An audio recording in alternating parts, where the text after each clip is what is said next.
Hi friends, welcome back to my channel. It's me Ali Nancy. അപ്പോൾ ഇന്ന് ഞാൻ വന്നിരിക്കുന്നത് നമ്മുടെ ചാനലിൽ തന്നെ ഇട്ടിട്ടുള്ള ഒരു സ്റ്റോറിയുടെ സെക്കൻഡ് പാർട്ടുമായിട്ടാണ്. അതിൻ്റെ ഫസ്റ്റ് പാർട്ടിൻ്റെ ലിങ്ക് ഞാൻ ഡിസ്ക്രിപ്ഷനിൽ കൊടുത്തേക്കാം. അത് കേൾക്കാത്തവരുണ്ടെങ്കിൽ അത് പോയി കേൾക്കണം. ഈ സ്റ്റോറിയുടെ ഒരു പോർഷൻ ഞാൻ ടെലഗ്രാം ചാനലിൽ ഇട്ടിരുന്നതാണ്. പക്ഷേ നമ്മുടെ ടെലഗ്രാം ചാനൽ അടിച്ചു പോയതുകൊണ്ടാണ് എൻ്റെ നിലവിലെ നമ്പറിന് ബാൻ കിട്ടി ടെലഗ്രാമിൽ. അതാണ് പുതിയ ചാനൽ തുടങ്ങാനൊരു താമസം ഉണ്ടാകുന്നത്. എന്നാലും എത്രയും പെട്ടെന്ന് പുതിയ ടെലഗ്രാം ചാനൽ ഞാൻ കൊണ്ടുവരും. അപ്പം നമുക്ക് ഈ സ്റ്റോറി കേൾക്കാം. സെയ്തുക്കായും സൈനബ താത്തായും എല്ലാ പരിപാടികൾക്കും ശേഷം വിശ്രമിക്കുകയാണ്. നിലത്തിരുന്ന് ചായ്പിൻ്റെ മതിലിൽ ചാരിയിരിക്കുന്ന സൈദുക്കാൻ്റെ ചുമലിൽ തലവെച്ച് ചാരിയിരിക്കുന്ന സൈനത്താത്തയുടെ തലയിൽ കൈവച്ച് മുടിയിഴകളിലൂടെ തലോടിയിരിക്കുകയാണ് ഇക്ക. ഞാൻ അവരുടെ സംസാരം ശ്രദ്ധിച്ചു നിന്നു. സൈനു, ഇക്ക, മോൻ്റെ ഈ മാസത്തെ ഫീസ് കൊടുക്കണം, അവനെ ഒന്ന് കാണണമെന്നുണ്ട്. ഇക്ക, നമുക്ക് പോകാം. ഇബ്രു കൊച്ച് അടുത്ത മാസം ഇവിടെ കാണില്ല, അന്ന് നമുക്ക് പോകാം. സൈനു, എന്നാൽ എനിക്ക് ഗുരുവായൂർ അമ്പലത്തിൽ പോകണം, ഒരു നേർച്ചയുണ്ട്. ഞാൻ കൺഫ്യൂഷനായി. സൈനു താത്ത എന്തിനാ ഗുരുവായൂർ അമ്പലത്തിൽ പോണ നേർച്ചയ്ക്ക്? സൈദുക്ക, അവിടെയും പോകാം. നീ ഒരുപാട് നാളായി അമ്പലത്തിലൊക്കെ പോയിട്ട് അല്ലേ? സൈനു താത്ത, ഇവിടെയുള്ളവരുടെ കണ്ണ് വെട്ടിച്ച് എങ്ങനെ പോകാനാണ്? ഇപ്പോൾ എല്ലാവരും സൈനബ എന്ന് വിളിച്ച് ഞാൻ എൻ്റെ ശരിക്കുമുള്ള പേര് വരെ മറന്നു തുടങ്ങി. സൈദുക്ക, എന്നാ ഞാനിപ്പോൾ നിൻ്റെ ശരിക്കുള്ള പേര് വിളിക്കാം. ഇടീ സ്വപ്നേ. സൈനുത്ത, എന്തോ? അവർ അങ്ങനെ തന്നെ പേര് വിളിച്ച് കളിക്കുകയാണ്. എനിക്കൊരു തേങ്ങയും മനസ്സിലാകുന്നില്ല. ഇതെന്തോന്ന്? മൂക്കിൽ പൊടി കയറി പിടിച്ചു നിർത്താൻ പറ്റാതെ ഞാനൊരു വലിയ തുമ്മൽ തുമ്മി. തുമ്മലിൻ്റെ ശബ്ദം കേട്ട് സൈദുക്കയും സൈനുത്തയും ഞെട്ടി എണീറ്റു. എന്നെ കണ്ടതും അവരുടെ മുഖത്ത് ആകെപ്പാടെ പേടിയും പരിങ്ങലും. അവിടെ നേരത്തെ നടന്ന പ്രകടനങ്ങളൊക്കെ ഞാൻ കണ്ടു എന്നവർക്ക് മനസ്സിലായി. സൈനുത്ത, അയ്യോ മോനെ, മോൻ എന്താ ഇവിടെ? അവർ കാണാതെ അവിടെ നിന്ന് സ്ഥലം വിടാമെന്ന് വിചാരിച്ചതാ. തുമ്മൽ വന്നതുകൊണ്ട് പെട്ട്. എന്നാലും ഇവർ എന്തോ ഉടായിപ്പ് ഒപ്പിക്കുന്നുണ്ട്. എന്തായെന്നറിയണം. ഞാൻ ഇപ്പോൾ ഇവിടെ വന്നതുകൊണ്ട് ഇതൊക്കെ കണ്ടു. എല്ലാവരെയും ഇപ്പോൾ തന്നെ വിളിച്ച് കാണിച്ചേക്കാം. സൈദുക്കയും സൈനുത്തയും കൂട്ടക്കരച്ചിലിൻ്റെ വക്കിലെത്തി. ആരോടും ഒന്നും പറയരുതെന്ന് പറഞ്ഞ് എൻ്റെ കാല് പിടിക്കാൻ തുടങ്ങി. ഞാൻ, ശരി, ആരോടും ഒന്നും പറയില്ല. ഈ സ്വപ്ന ആരാ? സൈനുത്ത, അതെൻ്റെ പേരാണ് മോനെ. സൈദുക്ക ഇടയിൽ കയറി, ബാക്കി ഞാൻ പറഞ്ഞാൽ പോരെ? ഓള് പൊക്കോട്ടെ. ഇവിടെ എല്ലാവരും കൂടെ നിൽക്കുന്നത് ആരെങ്കിലും കണ്ടാൽ പ്രശ്നമാവും. അത് ശരിയാണല്ലോ. സൈനുത്ത അവിടുന്ന് പോയി. സൈദുക്കാക്ക എല്ലാ കാര്യങ്ങളും പറഞ്ഞു. സൈനബ താത്തയുടെ ശരിക്കുള്ള പേര് സ്വപ്ന എന്നാണ്. ഈ സ്വപ്ന ചേച്ചിയുടെ വീട് പാലക്കാട് എവിടോ ആണ്. കുറേ വർഷങ്ങൾക്ക് മുൻപ് സ്വപ്ന ചേച്ചിക്ക് സ്വന്തം എന്ന് പറയാൻ ആകെ പ്രായമായ അമ്മ മാത്രമേ ഉണ്ടായിരുന്നുള്ളൂ. അവർ മരിച്ചു കഴിഞ്ഞ് വീട്ടിലൊറ്റയ്ക്കായിരുന്നു. ആ സമയത്ത് അവിടെയുള്ള നാട്ടുകാർ ചേർന്ന് നടത്തിയ സമൂഹ വിവാഹത്തിൽ ഈ ചേച്ചിയും ഉണ്ടായിരുന്നു. അന്ന് പുള്ളിക്കാരിയെ കല്യാണം കഴിച്ചത് ഒരു ഫ്രോഡായിരുന്നു. കിട്ടിയ സ്വർണം കൊണ്ട് അയാൾ മുങ്ങി. കല്യാണം കഴിഞ്ഞ് ഒരു ലോഡ്ജിൽ റൂം എടുത്തതായിരുന്നു. അയാൾ മുങ്ങിക്കഴിഞ്ഞ് ലോഡ്ജിൽ ഒറ്റപ്പെട്ട് നിന്ന സ്വപ്ന ചേച്ചി അന്നവിടെ വേറൊരു റൂം എടുത്ത് തങ്ങിയ സേതുക്കയുമായി കണ്ടുമുട്ടുകയും പിന്നീട് വേറെങ്ങോട്ടും പോകാൻ വഴിയില്ലാതെ വന്നതോടെ സൈദുക്കയുടെ സംരക്ഷണത്തിലാവുകയുമായിരുന്നു. പിന്നീട് ആ ബന്ധം വളർന്നു. അവരിൽ സൈദുക്കാക്ക് ഒരു മോനുണ്ട്. അവൻ്റെ കാര്യമാണ് നേരത്തെ പറഞ്ഞത്. സൈദുക്കാക്ക് നാട്ടിൽ ഒരു ഭാര്യയും 2 മക്കളുമുണ്ട്. ആ പെണ്ണുമ്പിള്ള ഒരു മൂഷേട്ടാണെന്നാണ് കേട്ടിട്ടുള്ളത്. നാട്ടിലൊരു കുടുംബമുണ്ട്. അതുകൊണ്ട് സ്വപ്ന ചേച്ചിയുടെ കാര്യം പറയാൻ പറ്റുകയുമില്ല. അങ്ങനെ ഇരിക്കെയാണ് ഒരു നാൾ അടുക്കളയിൽ സഹായത്തിന് ആളെ വേണ്ടതായി വന്നപ്പോൾ സെയ്തുക്ക തന്നെ ആളെ ഏർപ്പാടാക്കിയത്. സൈനബ എന്നാണ് പേരെന്നും ഏതോ യതീംഖാനയിൽ വളർന്നതാണെന്നും കേട്ടപ്പോൾ ഉമ്മാക്കും കഷ്ടം തോന്നി. അന്ന് തൊട്ട് സ്വപ്ന ചേച്ചി സൈനബ താത്ത ആയി ഞങ്ങളുടെ കൂടെയുണ്ട്. വാപ്പ എങ്ങാനും അറിഞ്ഞാൽ മുട്ടൻ സീനാകും. ആരെയും കള്ളത്തരം കാണിച്ചു എന്നറിഞ്ഞാൽ മതി, ഉറഞ്ഞു തുള്ളും വാപ്പ. ഞാൻ സെയ്തുക്ക, എന്നെ ഈ ചായ്പിൽ വെച്ചുള്ള നിങ്ങളുടെ കൂടിക്കാഴ്ചയൊന്നും വേണ്ട. വേറെ ആരെയും കണ്ടാൽ ഗുലുമാലാകും. ഞാൻ ആരോടും ഒന്നും പറയില്ല.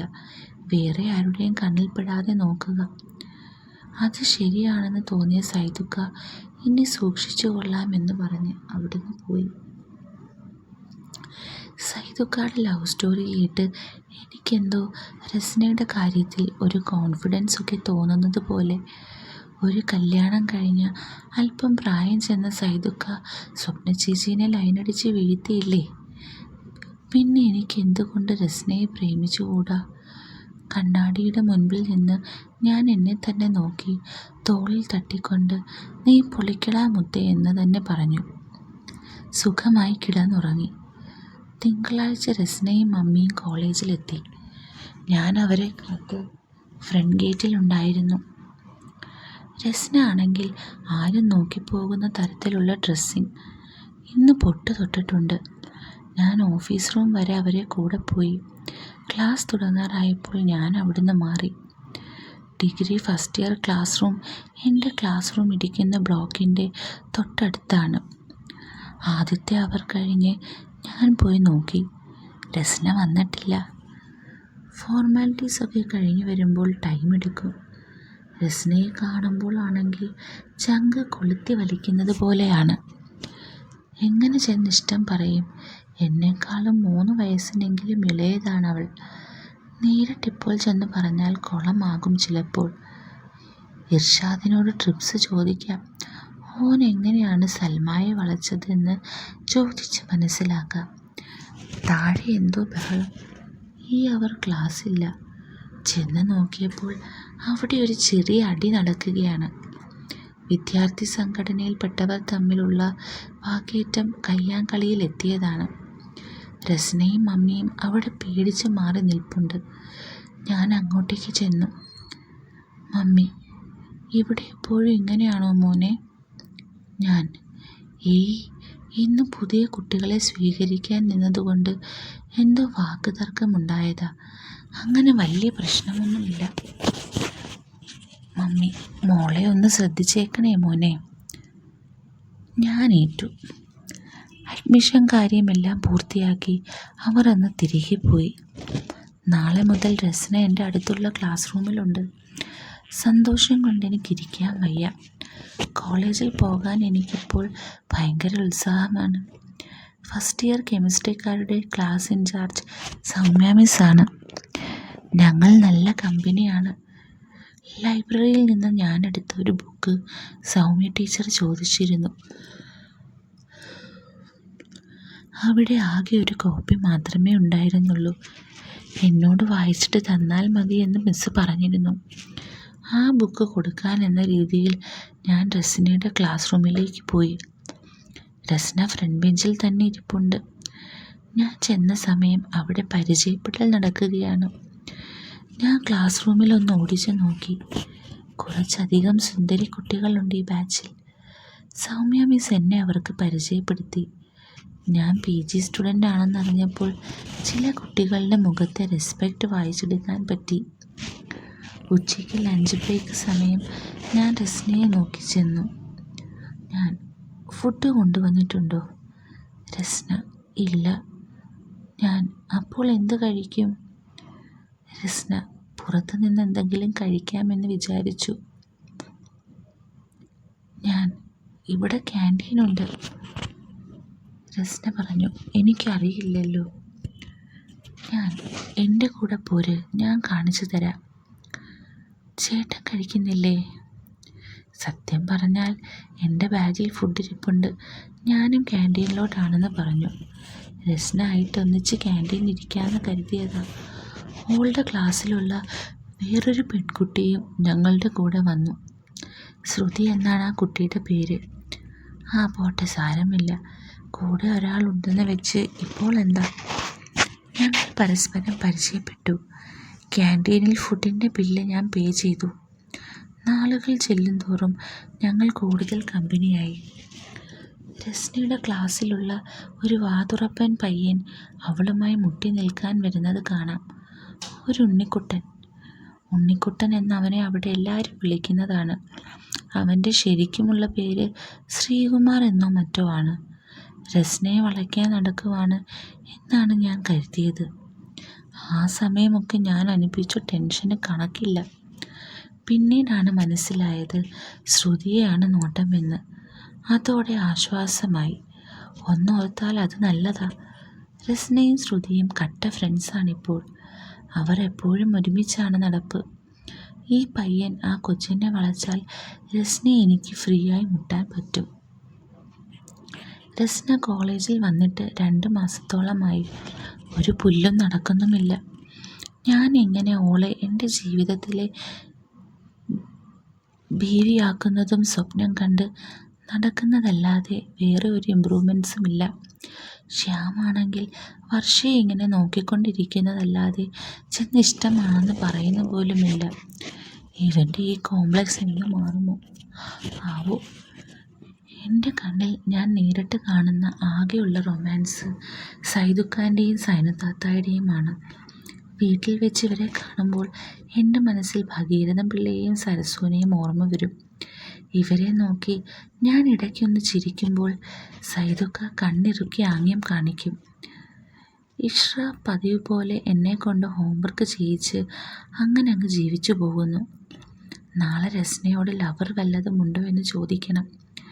പിറ്റേന്ന് ക്ലാസ്സിലേക്ക് പോകുന്ന വഴിയിൽ ശ്രുതി എന്നെ കൈകൊട്ടി വിളിച്ചു.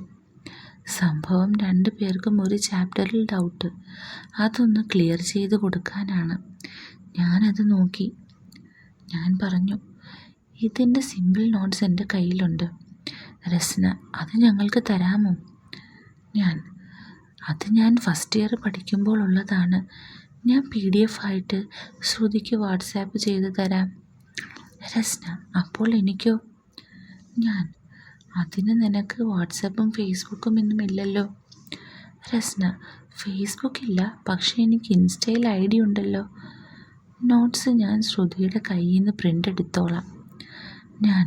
നിനക്ക് ഇൻസ്റ്റ ID ഉണ്ടോ? എൻ്റെ മനസ്സിൽ പൂത്തിരി കത്തി.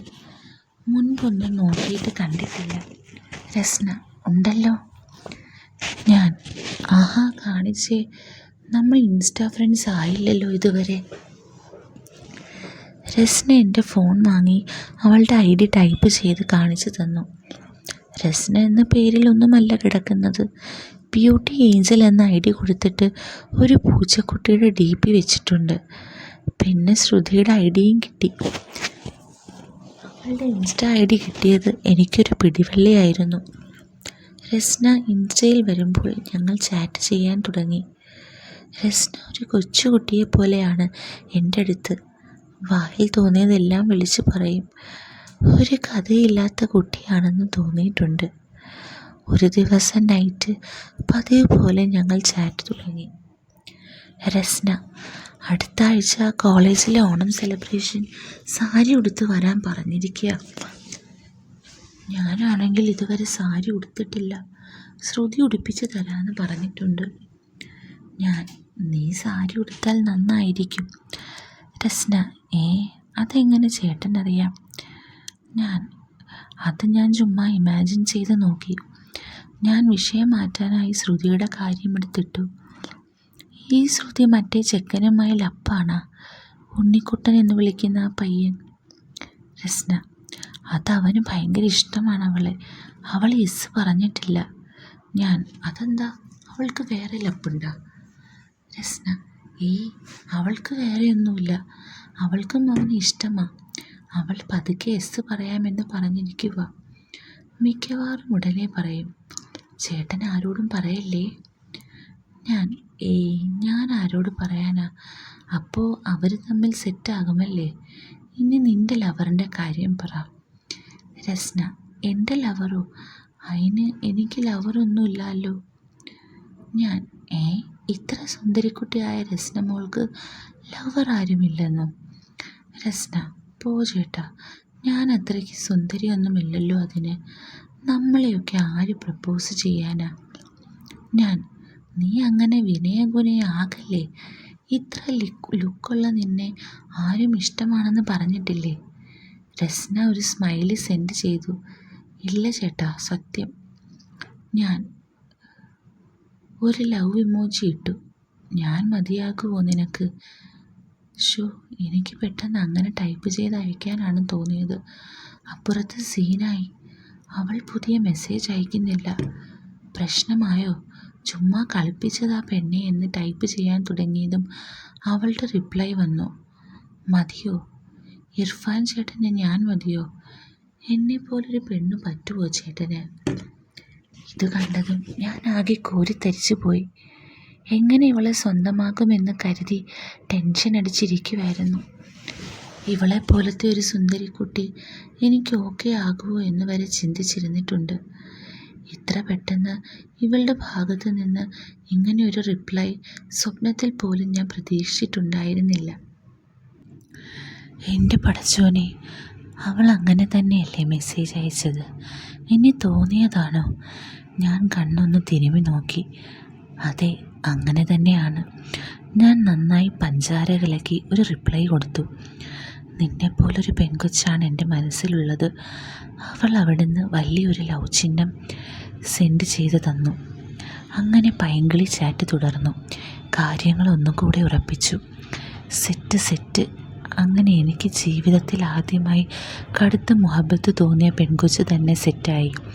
ഓളുമായി 2 മാസത്തെ പരിചയം മാത്രമേ എനിക്കുള്ളൂ. ആളൊരു നിഷ്കുവാണ്, വിളഞ്ഞ വിത്തൊന്നുമല്ല. അതുകൊണ്ട് തന്നെ ഒരു തേപ്പ് സാധ്യത കുറവാണ്. തേപ്പ് കിട്ടിയില്ല എങ്കിൽ ഓള് തന്നെ എൻ്റെ ബീവി. ചാറ്റ് അവസാനിപ്പിച്ച് രസ്ന ഉറങ്ങാൻ പോയെങ്കിലും എനിക്ക് അങ്ങോട്ട് കിടന്നിട്ട് ഉറക്കം വരുന്നില്ല. അതെങ്ങനെയാണ്? ഞങ്ങൾ ആൺകുട്ടികൾക്ക് ആത്മാർത്ഥമായി പ്രണയം തോന്നുന്ന ഒരു പെൺകൊച്ച് സെറ്റായി കഴിഞ്ഞാൽ പിന്നെ കുറേ നേരത്തേക്ക് ഒരു മായിക ലോകത്തായിരിക്കും. ഇർഷാദിന് സെൽമ സെറ്റായപ്പോൾ അവൻ എൻ്റെ മുൻപിൽ കിടന്ന് കുറേ കോപ്രായങ്ങൾ കാണിച്ചിരുന്നു. നിനക്ക് ഭ്രാന്താണോടാ പന്നി എന്ന് ഞാൻ അവനോട് ചോദിച്ചിരുന്നു. അതിലിപ്പോൾ എനിക്ക് സങ്കടം തോന്നുന്നു. ഞാനും ഇപ്പോൾ ഒരു ഭ്രാന്തനായി മാറിയിരിക്കുന്നു. ഹാളിൽ ചെന്നപ്പോൾ ഇഷ്റ ഇരുന്ന് TV കാണുന്നു. ഞാൻ ഓളെ പൊക്കിയെടുത്ത് 2 കറക്കം കറങ്ങി. അയ്യോ, എനിക്ക് തല കറങ്ങുന്നു ചുക്ക എന്നവൾ. നിലത്ത് നിർത്തി അവളുടെ തലയിൽ കൈവച്ച് ഒരമർത്തൽ കൊടുത്തിട്ട് ഞാൻ മുറ്റത്തേക്കിറങ്ങി. അവൾ അന്തം വിട്ട് പണ്ടാരം അടങ്ങി നിൽക്കുവാണെന്ന് തോന്നുന്നു. ആഹാ, ചാറ്റൽ മഴ. രസ്നയെ ആദ്യം കണ്ട ദിവസവും രാത്രിയിൽ മഴയുണ്ടായിരുന്നു. ഇപ്പോൾ ഓള് സെറ്റായ ദിവസവും മഴ, ഐശ്വര്യത്തിൻ്റെ മഴ. ഞാൻ മുറ്റത്തേക്കിറങ്ങി മഴയിൽ കുളിച്ചു. ഞാൻ എന്തു ചെയ്യുക എന്ന് നോക്കാൻ വന്ന ഇഷ്രയെയും വാടി നമുക്ക് മഴയത്ത് കുളിക്കാമെന്ന് പറഞ്ഞ് കയ്യിൽ പിടിച്ച് വലിച്ച് മഴ നനയിച്ചു. അവൾക്കും ഒരു രസം. കുറച്ചു നേരം ഞാൻ ഒരു ചെറിയ സൈക്കോവായി മാറി. രണ്ടിനും ഭ്രാന്ത് പിടിച്ച കയറിപ്പോ പിള്ളേരെ അകത്ത്. ഉമ്മാടെ ശബ്ദം. മഴയത്തുള്ള കുളി നിർത്തി ഞങ്ങൾ അകത്തേക്ക് കയറി. തല തുവർത്തി ഞാൻ ഉറങ്ങി. പിറ്റേന്ന് രസ്നയെ എങ്ങനെയും കാണാനുള്ള ആവേശമായിരുന്നു. ലൈൻ സെറ്റായ ശേഷമുള്ള ഞങ്ങളുടെ ആദ്യ കൂടിക്കാഴ്ച. ദൂരെ നിന്ന് നടന്നു വരുന്ന അവളെ കണ്ടപ്പോൾ എനിക്ക് മുൻപുള്ളതിനേക്കാൾ ഭംഗി തോന്നി. ഇവൾ സാരിയിൽ ഉഗ്രൻ ലുക്കായിരിക്കും ഞാൻ കരുതി. അതേ, ഓണത്തിന് സെറ്റ് സാരി ഉടുക്കുമോ? എനിക്കും തന്നെ സാരി ഉടുത്ത് കാണാനൊരാഗ്രഹം. അവൾ: എനിക്ക് സെറ്റ് സാരി ഇല്ലല്ലോ. ഞാൻ വാങ്ങിത്തന്നാലോ? അവൾ: അത് വേണ്ട, ശ്രുതിയുടെ കയ്യിലുണ്ട്, ഉറപ്പായും എടുക്കാം. കോളേജിലെ ഓണം സെലിബ്രേഷൻ അടുത്ത ആഴ്ചയാണ്. ഞാൻ കസവ് മുണ്ട് ഉടുക്കണമെന്ന് രസ്ന പ്രത്യേകം പറഞ്ഞതുകൊണ്ട് അതൊക്കെ സെറ്റ് ചെയ്തു. പിറ്റേന്ന് സൺഡേ വീട്ടിൽ എല്ലാവരും ഒരു കല്യാണം കൂടാൻ പോയി. ഞാൻ തലവേദന അഭിനയിച്ച് കിടന്നു. റസ്നയെ വിളിച്ചാലോ? ഓ, ഇന്ന് ചർച്ചിൽ പോയി കാണും. പിന്നീടാവട്ടെ. കോളിംഗ് ബെൽ കരയാൻ തുടങ്ങി. കല്യാണം കൂടാൻ പോയവർ നേരത്തെ എത്തിയോ? ഡോർ തുറന്ന് നോക്കിയ ഞാനൊന്ന് ഞെട്ടി. റസ്ന നിൽക്കുന്നു. സാരി ഉടുത്താണ് വന്നേക്കുന്നത്.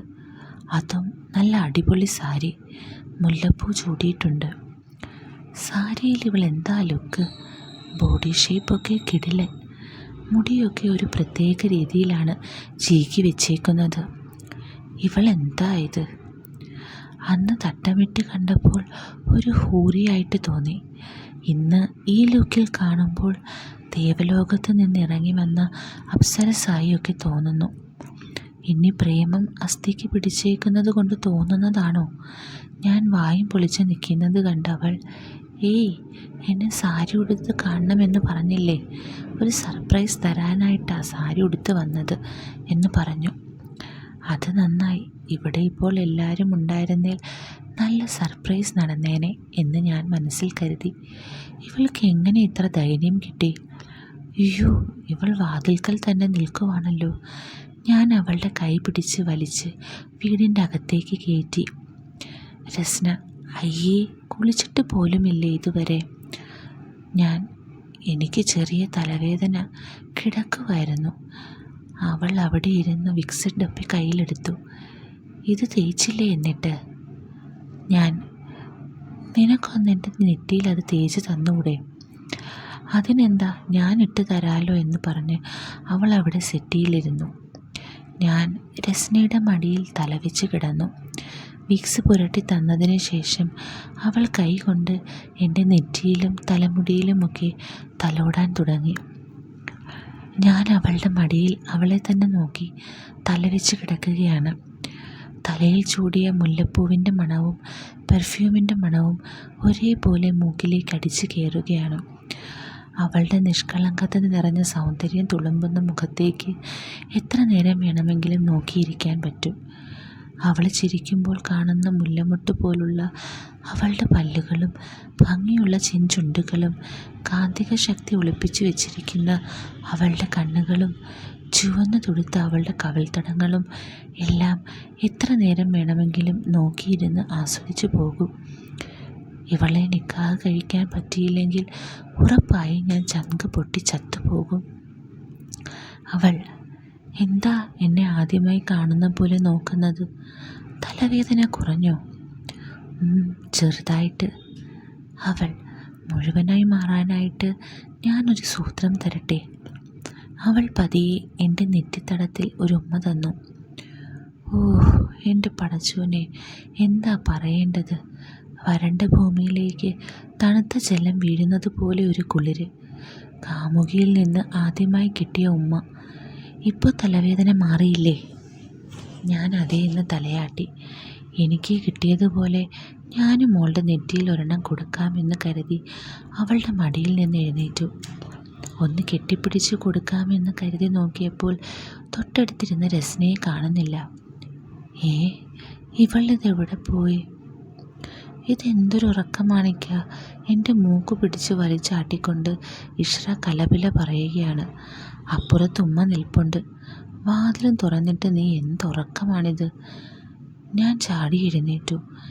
എല്ലാം സ്വപ്നമായിരുന്നു. ക്ലോക്കിൽ നോക്കിയപ്പോൾ 6:15 കഴിഞ്ഞു. ഉമ്മ വീട്ടിൽ ലൈറ്റൊക്കെ ഇടാൻ തുടങ്ങി. സന്ധ്യാനമസ്കാരത്തിനുള്ള ബാങ്ക് വിളി പള്ളിയിൽ നിന്ന് മുഴുകുന്നു. ഏതു നേരവും ഓളെ ആലോചിച്ചിരിക്കുന്നത് കൊണ്ടാവും സ്വപ്നത്തിലും വന്നത്. സ്വപ്നത്തിൽ കണ്ട രസ്ന നേരിൽ കാണുന്നതിലും 10 മടങ്ങ് സുന്ദരിയായി തോന്നി. പെട്ടെന്നെന്തോ ആലോചിച്ച് ബൈക്കെടുത്ത് പള്ളിയിൽ പോയി നിസ്കരിക്കാൻ കൂടി. വാപ്പ ആദ്യത്തെ വരിയിൽ തന്നെയുണ്ട്. നിസ്കരിക്കുമ്പോഴും എൻ്റെ പ്രാർത്ഥന, എൻ്റെ പടച്ചോനെ, രസ്ന എനിക്ക് തന്നെ കിട്ടണേ. നിസ്കാരം കഴിഞ്ഞ് എഴുന്നേറ്റ വാപ്പ തിരിഞ്ഞു നോക്കിയതും എന്നെ കണ്ടു. കൂടെ നിന്നവരോടായി വാപ്പാടെ വക ആക്കിയൊരു വർത്തമാനം. എന്തോ പറ്റി? പതിവില്ലാണ്ട് വഴിയൊക്കെ. നല്ല ബുദ്ധി തോന്നിയല്ലോ, അത് മതി. ഞാൻ മനസ്സിൽ പറഞ്ഞു. രസ്നയെ നിക്കാഹ് കഴിക്കുന്ന വരെ ഞാൻ മുകളിലുള്ള മൂപ്പരെ ഇനി മുതൽ വിളിച്ച് ശല്യം ചെയ്തുകൊണ്ടിരിക്കും വാപ്പ. കൂടെ നിന്നവരെ നോക്കി ഞാനൊരു വിനയം കലർന്ന ഊളച്ചിരി ചിരിച്ച് അവിടുന്ന് വലിഞ്ഞു. അന്ന് രാത്രി വീട്ടിലെല്ലാവരും ഒരുമിച്ച് കൂടി. കല്യാണത്തിന് പോയ വഴി സൽമാൻ ഇക്കാക്ക് ഒരു കുരുക്കം കൊണ്ടാണ് വന്നേക്കുന്നത്. കല്യാണ വീട്ടിൽ വെച്ച് കണ്ട ഒരു സുന്ദരി കൊച്ചിനെ ഉമ്മാക്കും വാപ്പാക്കും ബോധിച്ചു. പെങ്കൊച്ചിൻ്റെ ഫാമിലി വാപ്പാടെ കൂട്ടുകാരൻ്റെ പരിചയത്തിലുള്ളതാണ്. സൽമാനിക്കയ്ക്ക് ഓളെ അങ്ങ് ഉറപ്പിക്കാനാണ് പ്ലാൻ. ഞങ്ങളുടെ ഫാമിലിയെപ്പറ്റി അറിഞ്ഞപ്പോൾ അവരുടെ വീട്ടുകാർക്ക് ഡബിൾ ഓക്കെ. ബാക്കി കാര്യങ്ങൾ മുൻപോട്ട് കൊണ്ടുപോകുന്നതിൻ്റെ ഡിസ്കഷനാണ്. അതേതായാലും നന്നായി. ഇക്കാൻ്റെ നിക്കാഹ് കഴിഞ്ഞ് വേണം 2-3 കൊല്ലം കഴിഞ്ഞ് എനിക്ക് രസ്നയെ ചാടിക്കാൻ. എന്നെപ്പോലെ ഇക്കാക്കാക്കും വാപ്പാനെ നല്ല പേടിയാണ്. അങ്ങനെ ഓൻ്റെ കാര്യം വീട്ടുകാർ ഓക്കെ ആക്കി. കോളേജിലെ ഓണം സെലിബ്രേഷൻ പൊടി പൊടിക്കുകയാണ്. ഞങ്ങൾ ക്ലാസ്സിലെ ആൺപിള്ളേർ മുണ്ടുടുത്ത് കണ്ണടയും വെച്ച് നിൽപ്പാണ്. പെൺപിള്ളേരെല്ലാം സാരി. വർഷ ഒരു ഡാർക്ക് ബ്ലൂ സാരി ഉടുത്ത് പൊളി ലുക്ക്. അവളുടെ കളർ എടുത്തെറിക്കുന്നുണ്ട്. കറക്റ്റ് മാളവിക മേനോൻ തന്നെ. ശ്യാമിന് ഇനിയും യോഗമായിട്ടില്ലല്ലോ എന്നോർത്ത് എനിക്ക് ചെറിയൊരു സങ്കടം. എൻ്റെ കൊച്ചിനെ ഞാനൊന്ന് കാണാനായിട്ട് അവിടുന്ന് മാറി. രസ്ന സെറ്റ് സാരി ഉടുത്ത് അതീവ സുന്ദരിയായിട്ട് നിൽപ്പുണ്ട്. സ്വപ്നത്തിൽ കണ്ട കാര്യമൊക്കെ പറഞ്ഞപ്പോൾ രസ്ന വക ഒരു കമൻറ്റ്. സ്വപ്നത്തിലാണെങ്കിലും വീട്ടിൽ നമുക്ക് ഒറ്റയ്ക്കിരിക്കാൻ ധൈര്യമുണ്ടായല്ലോ എന്ന്. എന്നാൽ പിന്നെ നിനക്ക് നേരിട്ട് വന്ന ധൈര്യം പരീക്ഷിച്ചു കൂടെ എന്ന് ഞാൻ ചോദിച്ചപ്പോൾ എൻ്റെ നേരെ ഒരു കൈകൂപ്പൽ. സൊള്ളുന്നതിൻ്റെ ഇടയിൽ ശ്രുതി കയറി വന്ന് അവളെയും വിളിച്ചുകൊണ്ട് പോയി. എല്ലാവരും കോളേജ് ഓഡിറ്റോറിയത്തിലാണ്. ആരും ഇവിടില്ല. ഒന്ന് മൂത്രമൊഴിക്കാനായി ഞങ്ങളുടെ ബ്ലോക്കിലുള്ള ടോയ്ലറ്റ് ലക്ഷ്യമാക്കി ഞാൻ നടന്നു. പെടുത്തതിന് ശേഷം ഇറങ്ങിയപ്പോൾ ഇടത്തോട്ടറിയാതെ കണ്ണുപോയി. കെമിസ്ട്രി ലാബിൻ്റെ ഡോർ തുറന്നു കിടക്കുന്നു. ഇതാരാ തുറന്നേ? ഞാൻ അങ്ങോട്ട് ചെന്നതും ലാബിൻ്റെ മൂലയ്ക്ക് 2 പേര് കെട്ടിപ്പിടിച്ച് നിൽക്കുന്നു. എന്നെ കണ്ടതും ഞെട്ടി. ഞാനും ഞെട്ടി. വർഷയും വിഷ്ണുവും. എന്നെ കണ്ടപ്പോൾ വർഷയുടെ മുഖത്ത് അവൾ ചമ്മൽ ഫിറ്റ് ചെയ്തു. ഇർഫു, ഞങ്ങൾ തമ്മിൽ ഇഷ്ടത്തിലാണ്. ആരോടും ഇതുവരെ പറഞ്ഞില്ല. പറയണമെന്ന് വിചാരിച്ചിരിക്കുകയായിരുന്നു, വർഷ എന്നോട് പറഞ്ഞു. ഞാൻ രൂക്ഷമായിട്ട് വിഷ്ണുവിനെ ഒന്ന് നോക്കി. കള്ളപ്പന്നി. വിഷ്ണു അടുത്ത് വന്നിട്ട് വർഷയെ ഒന്ന് വർഷേ, നീ അങ്ങോട്ട് ഓഡിറ്റോറിയത്തിലോട്ട് പൊയ്ക്കോ. ഇവനോട് പറയാത്തതിൻ്റെ ദേഷ്യമുണ്ട്. ഞാനൊന്ന് പറഞ്ഞ് മനസ്സിലാക്കിയേച്ചും വരാം. വർഷ ചിരിച്ചുകൊണ്ട് അവിടുന്ന് പോയി. ഞാൻ വിഷ്ണുവിൻ്റെ കോളറിൽ പിടിച്ച് ബാക്കിലോട്ട് തള്ളിക്കൊണ്ട് മതിലിൽ ചാരി നിർത്തി. കള്ളപ്പന്നി, നമ്മുടെ ശ്യാം അവളെ നോക്കുന്ന കാര്യം നമുക്ക് 2 പേർക്കും അറിയാവുന്നതല്ലേ. നീയും ഞാനും ഒരുപോലെ അവന് മോട്ടിവേഷൻ കൊടുത്തിട്ട് നീ കോൺക്രീറ്റ് ഇട്ട് വാർത്തല്ലേ. വിഷ്ണു, അളിയ പിടിവിട്, ഞാനൊന്ന് പറയട്ടെ. ആ പറ. വിഷ്ണു, അവൻ അവളെ സെറ്റാക്കാൻ വേണ്ടിയാണ് ഞാനും നീയും നോക്കിയത്. ഞാനും അവളും ഒരേ ട്രെയിനിലാണ് പോകുന്നതെന്ന് നിനക്കറിയാമല്ലോ. അങ്ങനെ കൂടുതൽ അടുത്ത് ഒരു ദിവസം അവൾ എന്നെ ഇങ്ങോട്ട് പ്രപ്പോസ് ചെയ്തു. ഞാൻ നിന്നെ. അവൾ ഇങ്ങോട്ടാ? വിഷ്ണു, അമ്മ സത്യം, ഈ കാണാൻ കൊള്ളാവുന്ന മിക്ക പെൺപിള്ളേർക്കും ബുദ്ധിയില്ലടാ. ഞങ്ങൾ കട്ട കമ്പനി ആയപ്പോൾ അവൾ ഇങ്ങോട്ടാണ് പറഞ്ഞത്. പിന്നെ ഇത്രയും കിടലിൽ ലുക്കുള്ള ഒരു പെൺകൊച്ചിനെ എനിക്ക് വേറെ കിട്ടാൻ പോണില്ല. അവനോടൊരു 100 വട്ടം നമ്മൾ പറഞ്ഞതല്ലേ ചെന്ന് പറയാൻ. അപ്പോൾ അവൻ കോംപ്ലക്സ് അടിച്ചിരുന്നു. അവൻ ചെന്ന് പറയാനൊന്നും പോകുന്നില്ല. വേറെ ആരെങ്കിലും അവളെ കൊണ്ടുപോകുന്നതിനേക്കാൾ നല്ലതിതല്ലേ. എൻ്റെ അടുത്ത് വന്നപ്പോൾ ഞാൻ അക്സെപ്റ്റ് ചെയ്തു. ഇനിയിപ്പോൾ ഇങ്ങനെയായിട്ട് 2 ആഴ്ച ആയതേ ഉള്ളൂ. പിന്നീട് പറയാമെന്ന് വിചാരിച്ചിരിക്കുമായിരുന്നു. അവൻ പറഞ്ഞതിലും കാര്യമുണ്ട്. എന്തായാലും ശ്യാമിൻ്റെ കയ്യിൽ നിന്ന് പോയി. പിന്നെ പറഞ്ഞ് മനസ്സിലാക്കാം. ഞങ്ങൾ ഓഡിറ്റോറിയത്തിലേക്ക് പോയി. ഓഡിറ്റോറിയത്തിൽ ഒറ്റയ്ക്ക് നിന്ന രസ്നയുമായി കുറച്ചു നേരം കൂടി സൊല്ലിയതിന് ശേഷം അവിടുന്ന് വലിഞ്ഞു. വീട്ടിൽ ഇക്കാൻ്റെ കല്യാണാലോചന ഉറപ്പിക്കലിൻ്റെ വക്കിലെത്തി. എല്ലാം വളരെ ഫാസ്റ്റായി മുൻപോട്ട് പോകുന്നുണ്ട്. പെൺകുട്ടിയുടെ ഫോട്ടോ ഞാൻ കണ്ടു. ദിയ ഫാത്തിമ എന്നൊരു സുന്ദരി കുട്ടി. എന്നാലും രസ്നയുടെ അത്ര ഗ്ലാമറില്ല. എൻ്റെ ഭാവി ഇത്താത്ത ജസ്റ്റ് എൻ്റെ സെയിം പ്രായമാണ്. കല്യാണം കഴിഞ്ഞ് ഞാൻ എന്ത് വിളിക്കുമോ ആവോ?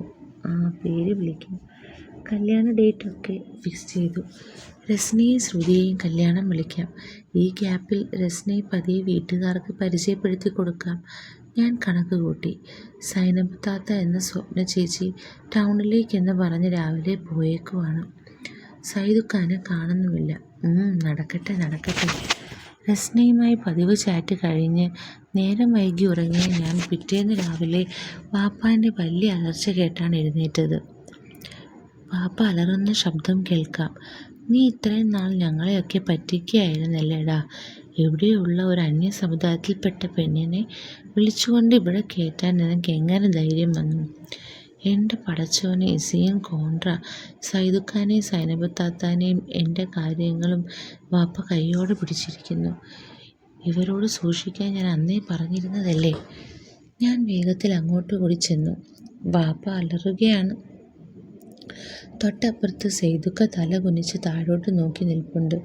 ഉമ്മ വാപ്പാനെ പിടിച്ചു മാറ്റുന്ന രീതിയിൽ കരഞ്ഞുകൊണ്ട് നിൽക്കുന്നു. സൈനബ് താത്ത നെഞ്ചത്ത് കൈവച്ച് നിൽക്കുന്നു. ഇഷ്റമോളൊക്കെ പേടിച്ച് നിൽപ്പാണ്. വാപ്പാടെ ലുക്ക് പക്ഷെ പോകുന്നത് സൈദുഖാൻ്റെ നേർക്കല്ല.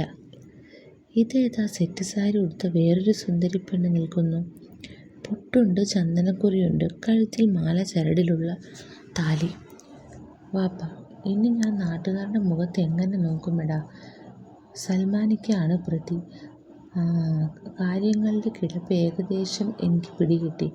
ഇക്ക 2-3 ദിവസമായി ഫോണിൻ പ്രോഗ്രാം കൂടുതലായിരുന്നു. കല്യാണം ഉറപ്പിച്ച ടെൻഷനാണെന്ന് ഇപ്പോഴല്ലേ പിടികിട്ടിയത്. ഇക്കാക്ക് വേറെ പ്രണയമുണ്ടായിരുന്നു. അതും ആത്മാർത്ഥ പ്രണയം. വേറെ വഴിയില്ലാണ്ട് ആ പെണ്ണിനെ വിളിച്ചിറക്കി കൊണ്ടുവന്നു. വാപ്പാടെ ദേഷ്യം അടങ്ങുന്നില്ല. ഇനി നീ എൻ്റെ ആരുമല്ല എന്ന് പറഞ്ഞു. വാപ്പ ഇക്കാനെ കഴുത്തിൽ പിടിച്ച് പുറത്ത് തള്ളി. ഇക്ക അങ്ങനെ വീട്ടിൽ നിന്ന് ഔട്ടായി.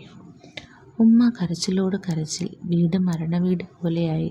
ഉമ്മ എന്നെ രഹസ്യമായി വിളിച്ചിട്ട് അവരെപ്പറ്റി അന്വേഷിക്കാൻ പറഞ്ഞു. ഞാൻ സൈദുഖാനെയും കൂട്ടി സൽമാനിക്കാട് അടുത്തെത്തി. 2 പേരും ഒരു കൂട്ടുകാരൻ്റെ വീട്ടിലാണ്. ഇക്കാൻ്റെ കൂടെ ബിടെക് മുതൽ പഠിച്ച ചേച്ചിയാണ് ഇക്കാൻ്റെ ലവർ. പേര് കാർത്തിക. കാർത്തു എന്ന് വിളിക്കും. ചേച്ചിയുടെ വീട് എറണാകുളമാണ്. അവരുടെ വീട്ടിൽ ഇതിലും സീനാണ്. ചേച്ചിയുടെ കല്യാണവും ഉറപ്പിക്കാറായി വന്നതാണ്. 2 പേരും കൂടി വേലി ചാടി. ചേച്ചീനെയും പടിയടച്ച് പിണ്ടം വെച്ചതുപോലെയാണ്. ഞാൻ ഇക്കാനെ അടുത്ത് വിളിച്ചു.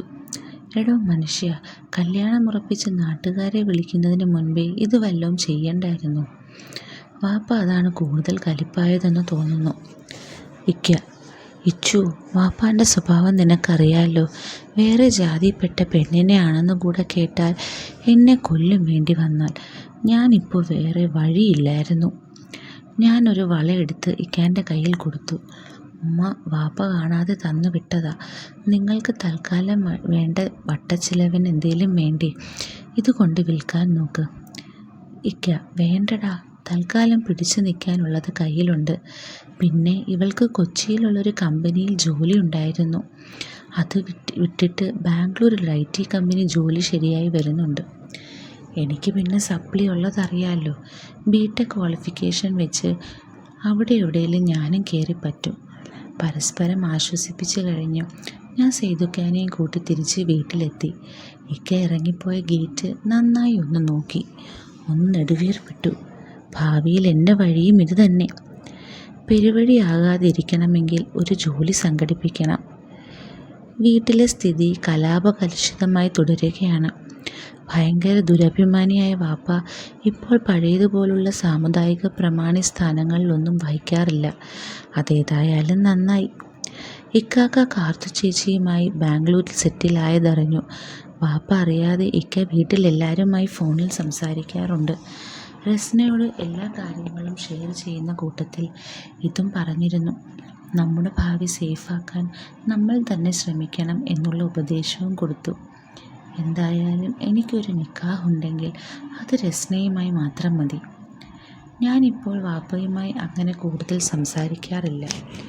ഇക്കയെ വീട്ടിൽ നിന്ന് പുറത്താക്കാൻ മാത്രം കൊലക്കുറ്റമൊന്നും ചെയ്തിട്ടില്ലല്ലോ. കുറേ നാളുകൾക്ക് ശേഷം ഇക്കാക്ക് ഒരു കുഞ്ഞ് ജനിച്ചതായി അറിഞ്ഞു. നാളുകൾ ചെല്ലുന്തോറും വാപ്പാടെ പിടിവാശിയും മറ്റും കുറഞ്ഞു വരുന്നതായി കണ്ടു തുടങ്ങി. ഇതിനിടയിൽ പള്ളിയിൽ നിന്നുള്ള ഉസ്താദ് വീട്ടിൽ സന്ദർശിച്ച് വാപ്പയുമായി സംസാരിക്കുന്നത് കണ്ടു. കുറച്ചൊക്കെ ഞാൻ കേട്ടു. അതിൽ പ്രധാനമായി കേട്ടത്, ജാതിയിലും മതത്തിലും ഒന്നുമില്ല സാഹിബേ, മനുഷ്യന്മാർ തമ്മിലുള്ള സ്നേഹത്തിലാണ് കാര്യം എന്നൊക്കെയാണ്. ഉസ്താദിൻ്റെ സംസാരം വാപ്പ അനുസരണയുള്ള കുട്ടിയെപ്പോലെ ഇരുന്ന് കേൾക്കുന്നുണ്ട്. ഉസ്താദ് അറബി ഭാഷയിൽ എന്തോ ഒക്കെ ഈണത്തിൽ പറഞ്ഞിട്ട് തർജ്ജമ കൂടെ ചെയ്യുന്നുണ്ട്. നിനക്ക് നിൻ്റെ മതം, അവർക്ക് അവരുടെ മതം എന്നാണ് പ്രവാചകൻ പഠിപ്പിച്ചിട്ടുള്ളത്. പിന്നെയും വലിയ കുറേ കാര്യങ്ങളൊക്കെ പറയുന്നത് കേട്ടു. ചിലതൊന്നും എനിക്കൊരു തേങ്ങയും മനസ്സിലായില്ല. ഉസ്താദിൻ്റെ ഉപദേശം ശരിക്കും ഏറ്റു തുടങ്ങിയെന്ന് പിന്നീടുള്ള ദിവസങ്ങളിൽ വാപ്പാടെ പെരുമാറ്റം കണ്ടപ്പോൾ മനസ്സിലായി. ഇടയ്ക്ക് ഇക്കാടെ കുഞ്ഞിൻ്റെ വീഡിയോ കിട്ടിയത് ഇഷ്റ വാപ്പ കാണുന്ന രീതിയിൽ മൊബൈലിൽ പ്ലേ ചെയ്തിട്ടപ്പോൾ ഞാൻ മാറി നിന്ന് ശ്രദ്ധിച്ചു. വാപ്പ ഒളികണ്ണിട്ട് നോക്കുന്നുണ്ട്. കാർത്തിക ചേച്ചിയുടെ വീട്ടുകാർ പൂർണ്ണമായി അയഞ്ഞു. അവരുമായി സഹകരണം തുടങ്ങി. ഇപ്പോൾ വാപ്പാടെ പഴയ ആ ദുരഭിമാനം ഒട്ടുമില്ല. കുഞ്ഞിൻ്റെ കൂടുതൽ വീഡിയോ കാണിച്ച് ഇഷ്റ വാപ്പാനെ ഫ്ലാറ്റാക്കി. അങ്ങനെ ഒടുവിൽ ആ മഹാത്ഭുതം സംഭവിച്ചു. കഴുത്തിന് പിടിച്ച് പുറത്താക്കിയ വാപ്പ തന്നെ അവരെ വീട്ടിലേക്ക് കൊണ്ടുവന്നു. ഇനി അന്യനാട്ടിലൊന്നും പോകേണ്ട എന്നാണ് വാപ്പാൻ്റെ ഉത്തരവ്. ഇക്ക അതിനിടയിൽ വാപ്പാനോട് കുഞ്ഞിനെ ഇസ്ലാമായിട്ടാണ് ഞങ്ങൾ വളർത്തുന്നത് എന്ന് പറഞ്ഞപ്പോൾ വാപ്പാടെ വക ഉപദേശം, അങ്ങനെയല്ല മോനെ, അവനെ മനുഷ്യനാക്കി വേണം വളർത്താൻ. ഹെയ്യടാ, എല്ലാം ഓക്കെയായി. ഇപ്പോൾ ട്രിക്ക് പിടികിട്ടി. ആരെ വേണമെങ്കിലും പ്രേമിച്ച് കെട്ടാം. ഒരു കുഞ്ഞുണ്ടായാൽ ഓക്കെയാകും. രസ്നയുടെ കോൾ വന്നപ്പോൾ ഞാൻ പറഞ്ഞു, നമുക്ക് ആദ്യമേ ഒരു കുഞ്ഞുമായി കയറി ചെന്നാലോ? അയ്യടാ മോനെ, പുതി മനസ്സിൽ വെച്ചാൽ മതി. വേണ്ടെങ്കിൽ വേണ്ട. ഇപ്പോൾ 5 വർഷം കഴിഞ്ഞിരിക്കുന്നു. എനിക്ക് PG കഴിഞ്ഞ് നാട്ടിൽ ജോലി കിട്ടി. കൂട്ടുകാരുമായി ഇപ്പോഴും കോണ്ടാക്റ്റ് ഉണ്ട്. ഇതിനിടയിൽ വർഷ നമ്മുടെ വിഷ്ണുവിനെ നൈസായി തേച്ചങ്ങ് ഒട്ടിച്ചു. ഏതോ ഒരു അമേരിക്കക്കാരൻ തെണ്ടിയുടെ പ്രപ്പോസൽ വന്നതാണ് കാരണം. ശ്യാമിൻ്റെ കാര്യം പറയുകയാണെങ്കിൽ അവനെ ഞാൻ കാര്യങ്ങളൊക്കെ പറഞ്ഞ് മനസ്സിലാക്കിയിരുന്നു. അന്ന് അവൻ പ്രേമവും മണ്ണാങ്കട്ടയും ഒന്നും ഇനി വേണ്ട എന്ന് പ്രതിജ്ഞയെടുത്ത് പഠിത്തത്തിൽ ശ്രദ്ധ ചെലുത്തി. ഇപ്പോൾ അവൻ എവിടെയാണെന്നല്ലേ? PG കഴിഞ്ഞ് അവൻ നേരെ പോയത് സിവിൽ സർവീസ് കോച്ചിങ്ങിനാണ്. 3 വർഷത്തോളം അവൻ കുത്തിയിരുന്ന് പഠിച്ചു. ആദ്യ ശ്രമം പാളിയെങ്കിലും 2ാം ശ്രമത്തിൽ 10ാം റാങ്ക് വാങ്ങി കോളേജിൻ്റെ അഭിമാനമായി മാറി. ഇപ്പോൾ ആശാൻ ട്രെയിനിങ് എല്ലാം കഴിഞ്ഞ് അസിസ്റ്റൻറ്റ് കളക്ടറായി ചാർജ് എടുക്കാൻ ഒരുങ്ങുകയാണ്. അവൻ്റെ ബാച്ച്മേറ്റ് ആയിരുന്ന ഒരു നോർത്ത് ഇന്ത്യക്കാരി പെണ്ണുമായി അവൻ സെറ്റാവുകയും ചെയ്തു. എൻഗേജ്മെൻറ്റും കഴിഞ്ഞു. അവളെ കണ്ടാൽ വർഷ സെല്യൂട്ട് അടിച്ച് മാറി നിൽക്കും. അജാതി ലുക്കാണ്. പിന്നെ സെയ്തുക്കാൻ്റെ കാര്യം. ഇക്കാൻ്റെ മൂഷേട്ട് പിടിച്ച ആ പെണ്ണുമ്പുള്ള 3-4 കൊല്ലം മുമ്പേ മരണപ്പെട്ടു. അതിലെ 2 പിള്ളേരാണെങ്കിൽ അതിലും ബെസ്റ്റ്. ഇക്കാൻ തിരിഞ്ഞു നോക്കുക കൂടിയില്ല. 2 പേരും പെണ്ണ് കെട്ടി ഗൾഫിലാണ്. ഒരു 6 മാസം മുമ്പ് സൈദുക്ക സൈനബ താത്താനെ സ്വപ്ന ചേച്ചീനെ ഒഫീഷ്യലായി അങ്ങ് കെട്ടി. സൈനബ സ്വപ്നയാണെന്ന് എല്ലാവരും അറിഞ്ഞിരുന്നു. ഞങ്ങളുടെ വീടിനോട് ചേർന്ന് വാപ്പ അവർക്ക് ഒരു വീടും സ്ഥലവും എടുത്തു കൊടുത്തു. അവരുടെ മോനും ഇപ്പോൾ അവരുടെ കൂടെയുണ്ട്. ചെറിയ കുടുംബം, സന്തുഷ്ട കുടുംബം. ഇടയ്ക്ക് കാർത്തു ചേച്ചിയും സ്വപ്ന ചേച്ചിയും ഒരുമിച്ചാണ് ക്ഷേത്രത്തിൽ പോകാറുള്ളത്. ഇക്കാക്ക് ഇപ്പോൾ 3 പിള്ളേരായി. ഇക്കാക്ക് ഇത് തന്നെയാണ് പണി. വീടിനെ വിറപ്പിച്ചിരുന്ന വാപ്പ ഇക്കാൻ്റെ കുഞ്ഞുങ്ങളുടെ കളിക്കൂട്ടുകാരനാണിപ്പോൾ. ഞാൻ കാർത്തിക ചേച്ചീനെ അമ്പലത്തിൽ കൊണ്ടുപോയി വിട്ടിട്ട് വരുന്ന വഴിയാണ്. ഇന്ന് വൈകിട്ട് ഇഷ്റയ്ക്ക് വേണ്ടി കണ്ടെത്തിയ പയ്യൻ്റെ വീട്ടിലേക്ക് പോകണം. അത് വാപ്പയും മിക്കയും കൂടെ പോകാൻ ഏറ്റിട്ടുണ്ട്. ഹോസ്പിറ്റലിൽ നിന്ന് ഉമ്മാടെ കോൾ. രസ്ന ഇപ്പോൾ ഹോസ്പിറ്റലിൽ അഡ്മിറ്റഡാണ്. വേഗം അങ്ങോട്ടേക്ക് ചെല്ലണം. കാര്യം വേറൊന്നുമല്ല, നാളെയാണ് ഡേറ്റ്. ഓളുടെ പ്രസവത്തിൻ്റെ ഡേറ്റ്. ട്വിൻസാണ്. ഒരു വെടിക്ക് 2 പക്ഷി. ഇത് കഴിഞ്ഞ് അടുത്ത ടേക്കിലും ട്വിൻസ് ആയാൽ ഇക്കാനെ പൊട്ടിക്കാൻ പറ്റും. അങ്ങനെ വീട്ടിൽ മൊത്തം 7 പിള്ളേരാകും. ഇത് ഞാനൊരു അംഗനവാടിയായി അങ്ങ് പ്രഖ്യാപിക്കും. എനിക്കേതായാലും റസ്നയുമായി ഒളിച്ചോടേണ്ടി വന്നില്ല. കാര്യങ്ങളൊക്കെ അവതരിപ്പിച്ച് രണ്ട് വീട്ടുകാരുടെയും സമ്മതത്തോടെയാണ് കല്യാണം നടന്നത്. എന്തോന്ന് ജാതിയും മതവും എന്നാണ് റസ്നയുടെ മമ്മി അന്ന് ചോദിച്ചത്. റോബിനും എതിർപ്പൊന്നും കാണിച്ചില്ല. ഇക്ക ഒരു ഹിന്ദു പെണ്ണിനെയും ഞാനൊരു ക്രിസ്ത്യാനി പെണ്ണിനെയും കെട്ടിക്കൊണ്ട് വന്നപ്പോൾ നാട്ടുകാർ ഞങ്ങളുടെ കുടുംബത്തിനൊരു വട്ടപ്പേരിട്ടു, ഒരു ഹിന്ദുസ്ഥാനി കുടുംബം. നാട്ടുകാർ തെണ്ടികളോട് പോകാൻ പറ, അവന്മാരുടെ ചിലവിലല്ലല്ലോ ഞങ്ങൾ കഴിയുന്നത്. കാർത്തിക ചേച്ചീനെ വീട്ടിലാക്കിയിട്ട് ഞാൻ ഹോസ്പിറ്റലിലേക്ക് എൻ്റെ കൽബിൻ്റെ അടുത്തേക്ക് പാഞ്ഞു. പോകുന്ന വഴിക്കാണ് ഞാൻ റസ്നയെ ആദ്യം കണ്ട സ്ഥലവും ആ മുസ്ലിം പള്ളിയും റസ്ന പോകാറുള്ള കുരിശടിയുമെല്ലാം. നൊസ്റ്റാൾജിയ അടിച്ച ഞാൻ അവിടെ വണ്ടി നിർത്തി. പള്ളിയിലും കുരിശടിയിലും കാണിക്കയിട്ട് രണ്ട് ദൈവങ്ങളോടും പ്രാർത്ഥിച്ചു, പടച്ചോനെ കർത്താവേ മിന്നിച്ചേക്കണേ. അപ്പോൾ ഈ സ്റ്റോറി ഇതോടെ ഇവിടെ തീരുകയാണ്. അപ്പം നിങ്ങൾക്ക് ആർക്കെങ്കിലുമൊക്കെ ആരോടെങ്കിലുമൊക്കെ ലവ് അറ്റ് ഫസ്റ്റ് സൈറ്റ് തോന്നിയിട്ടുണ്ടോ, അല്ലെങ്കിൽ ആത്മാർത്ഥ പ്രണയം തോന്നിയിട്ടുണ്ടോ? അങ്ങനെ എന്തെങ്കിലുമൊക്കെ ഉണ്ടെങ്കിൽ ഒന്ന് കമൻറ്റ് ചെയ്യണേ. അത് സക്സസ് ആയിട്ടുണ്ടെങ്കിൽ അതും പ്രത്യേകം ഒന്ന് പറയണം. അപ്പം അടുത്ത സ്റ്റോറിയായിട്ട് ഉടനെ തന്നെ കാണാം. With love, Aleena Ancy.